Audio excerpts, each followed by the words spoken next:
হাসা কথা কইলে রে ভাই ইজ্জত কি জাত মানুষ, ঠিক আছে? হাসা কথা কইলে কইবা ইজ্জত কি জাত মানুষ। আরফান নিশোরে নিয়ে যে আমরা বয়কট করেলাম তাণ্ডব সিনেমা, আরফান নিশো কি কোনো সময়ও সাকিব খানের কাছে মাফ চাইবনি? তোমরা কি বিশ্বাস করাইনি?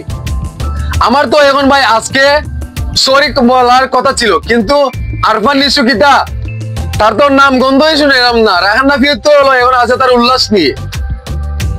সাকিবিয়ানরা আপনারা অনেকে বলেছেন তাণ্ডব সিনেমা বয়কট, কিন্তু গান আসার পরে তো আপনারা হাজার হাজার কন্টেন্ট তৈরি করেছেন, বা আপনারা হাজার হাজার মানুষকে কমেন্ট করেছেন, ওয়াও সো ফানি, ও excellent, super, hi, very nice, wow, মানে ইত্যাদি ইত্যাদি, মানে এত প্রশংসা করছেন। তাহলে ভাই তাণ্ডব সিনেমাটি বয়কট করার কারণ কি আপনাদের? আপনারা যদি বয়কট নাই করতেন তাহলে বয়কট বয়কট করে এই চিল্লাচ্ছেন কেন?